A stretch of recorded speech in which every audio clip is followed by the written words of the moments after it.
Curry and cyanide എന്ന് പറയുന്ന cinema നെറ്റ്ഫ്ലിക്സിൽ റിലീസായിരിക്കുന്നതാണ്. കേരളത്തിൽ നടന്ന നമ്മുടെയൊക്കെ മനസാക്ഷിയെ ഞെട്ടിച്ച കൂടത്തായി കൂട്ടക്കൊലപാതകം അങ്ങനെയല്ലേ പറയാം, കൂടത്തായി കേസ്.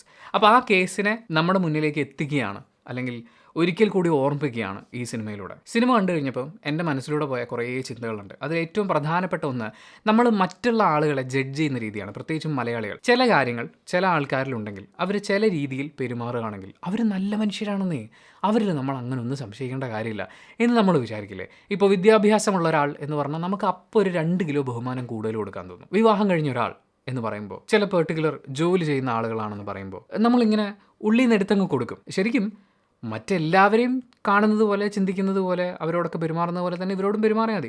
ഈ എക്സ്ട്രാ ബഹുമാനം കൊടുക്കുക, കൂടുതൽ അങ്ങ് വിശ്വസിക്കുക, നമ്മളോട് ചിരിച്ച് കളിച്ച് സംസാരിച്ചിട്ട് കുറച്ച് വിനയവും കൂടി ഇട്ട് കഴിഞ്ഞാൽ നമുക്ക് അങ്ങോട്ട് വിശ്വാസമായിപ്പോൾ നമ്മൾ വേണമെങ്കിൽ നമ്മുടെ ഹൃദയവും കിഡ്നിയൊക്കെ എടുത്ത് അവരുടെ കയ്യിൽ സൂക്ഷിക്കാൻ ഏൽപ്പിച്ചു തരും. ആ രീതിയിൽ നമ്മൾ വിശ്വസിക്കും. സത്യത്തിൽ ലോകത്തൊരാളെയും അങ്ങനെ വിശ്വസിക്കേണ്ട കാര്യമില്ല എന്നും, ആർക്കും അങ്ങനെ ഒരു പ്രത്യേക പരിരക്ഷ അല്ലെങ്കിൽ ഇവരെ സംശയിക്കേണ്ട, ഇവരൊന്നും ഇങ്ങനെ ചെയ്യില്ല എന്നൊക്കെ പറയുന്ന ഒരു പരിരക്ഷ കൊടുക്കൽ അതിൻ്റെ ആവശ്യമില്ല എന്ന് വീണ്ടും ഓർമ്മിപ്പിക്കുകയാണ് കറി ആൻഡ് സയനൈഡ് അല്ലെങ്കിൽ കൂടത്തായി കേസ്. ആ കേസുമായിട്ട് ബന്ധപ്പെട്ട കാര്യങ്ങൾ, അതിൻ്റെ അന്വേഷണ വഴികൾ ഒക്കെ ഒരു നല്ല സ്റ്റോറി ലൈനിൽ അവതരിപ്പിക്കുന്നുണ്ട്.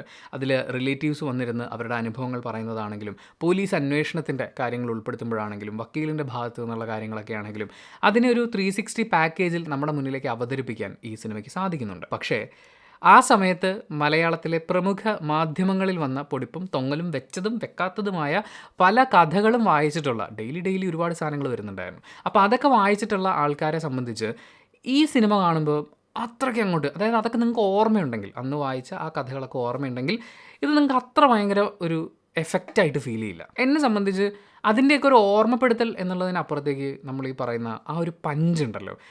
ഇപ്പോൾ നെറ്റ്ഫ്ലിക്സിൽ തന്നെ റിലീസായിട്ടുള്ള ഇന്ത്യൻ പ്രെഡേറ്റേഴ്സ് എന്ന് പറയുന്ന ഒരു സീരീസൊക്കെ ഉണ്ട്. അത് കാണുമ്പോൾ നമ്മൾ ചില എപ്പിസോഡ്സിൽ ശ്വാസം അടക്കി പിടിച്ച് കാണുന്നു എന്ന് പറയുന്ന പോലെ ചില സാധനങ്ങൾ നമുക്ക് അങ്ങനെ ഫീൽ ചെയ്യും. പക്ഷേ എനിക്ക് ഈ സിനിമയിലേക്ക് വരുമ്പോൾ, അല്ലെങ്കിൽ ഞാൻ അങ്ങനെയാണ് പ്രതീക്ഷിച്ചിരുന്നത്, ആ ഒരു മേക്കിംഗ് സ്റ്റൈലും ആ ഒരു ഉദ്വേഗവും ഒക്കെ ഞാൻ പ്രതീക്ഷിച്ചിട്ടുണ്ടായിരുന്നു. പക്ഷേ അത്രയ്ക്കൊന്നും അങ്ങോട്ടേക്ക് സെറ്റായിട്ടില്ല. ഒരു ഓർമ്മപ്പെടുത്തൽ എന്ന രീതിയിലാണ് എനിക്ക് ഫീൽ ചെയ്തത്. പക്ഷേ ടോട്ടൽ നറേഷൻ, ഇതിൻ്റെ ഒരു ഓഡിയോ വിഷ്വൽ ട്രീറ്റ്, അതൊക്കെയും ഈ സിനിമ ഒരു വട്ടം കാണാനുള്ളതുണ്ട് എന്ന് നിങ്ങളോട് പറയാനുള്ള തോന്നൽ എനിക്ക് ഉണ്ടാക്കുന്നുണ്ട്. പക്ഷേ അപ്പോഴും എൻ്റെ ഒരു സംശയം എന്താണെന്ന് വെച്ചാൽ, ഇതിൻ്റെ വിചാരണ പരിപാടികളൊക്കെ തുടങ്ങുന്നേ ഉള്ളൂ. അപ്പോൾ കോടതിയുടെ പരിഗണനയിലിരിക്കുന്ന, കോടതി ഇയാളാണ് കുറ്റവാളി എന്ന് തീർച്ചപ്പെടുത്തിയിട്ടില്ലാത്ത ഒരു കേസിൽ ഒരു പ്രതിയെ അവരെ കുറ്റക്കാരി ആക്കിക്കൊണ്ട് പൂർണ്ണമായും അവതരിപ്പിക്കുന്നൊരു സിനിമ നമ്മുടെ മുന്നിലേക്ക് വരിക എന്ന് പറയുമ്പോൾ അത് എത്രത്തോളം ശരിയാണ് എന്ന് പറയുന്നൊരു ചോദ്യമുണ്ട്. എന്നാൽ അതേസമയം നിയമം അറിയുന്നൊരു വക്കീലാണ് ഓപ്പോസിറ്റ് ഇരുന്ന് സംസാരിക്കുന്നത്. പക്ഷേ ആ വക്കീലിൻ്റെ വാദഗതികളൊക്കെ കേട്ട് കഴിഞ്ഞപ്പോൾ എനിക്ക് അത്ര സ്ട്രോങ് അല്ലാത്ത എന്തൊക്കെയോ കാര്യങ്ങൾ, അതായത് അതിനൊന്നും സാധ്യതയില്ല എന്ന് ചുമ്മാ പറയുന്ന പോലെയൊക്കെയാണ് എനിക്ക് തോന്നിയത്. ചിലപ്പം മുഴുവൻ വാദഗതികളും അങ്ങനെ പറയാൻ പറ്റാത്ത കാര്യങ്ങളായതുകൊണ്ടായിരിക്കാം. പക്ഷേ കോടതിയുടെ പരിഗണനയിലിരിക്കുന്ന ഒരു വിധി പറഞ്ഞിട്ടില്ലാത്ത, അല്ലെങ്കിൽ കുറ്റവാളിയാണെന്ന് മുദ്ര കുത്തിയിട്ടില്ലാത്ത ഒരു കാര്യം ഒരു വൺ സൈഡഡ് സ്റ്റോറി ആയിട്ട് അവരാണ് ശരിക്കും ഇതെല്ലാം ചെയ്തത് എന്ന് തന്നെയാണ് സിനിമ സ്ഥാപിക്കുന്നത്, അല്ലെങ്കിൽ അങ്ങനത്തെ ഒരു ഫീൽ തന്നെയാണ് നമുക്ക് ഉണ്ടാക്കുന്നത്, വക്കീലിൻ്റെ വാദഗതികൾ ഉണ്ടെങ്കിൽ പോലും.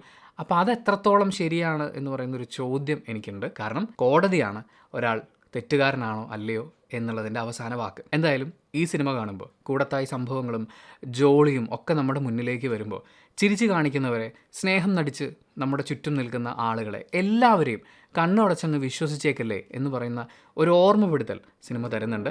നെറ്റ്ഫ്ലിക്സിൽ സിനിമ കാണാനുള്ള ലിങ്ക് ഞാൻ ഡിസ്ക്രിപ്ഷനിൽ കൊടുക്കുന്നുണ്ട്, ചെക്ക് ചെയ്ത് നോക്കുക. And thank you so much for watching this video. Video ഇഷ്ടപ്പെട്ടാൽ ലൈക്ക് ചെയ്യുക, കമൻറ്റ് ചെയ്യുക, ഷെയർ ചെയ്യുക, സബ്സ്ക്രൈബ് ചെയ്യുന്ന കാര്യം പരിഗണിക്കുക.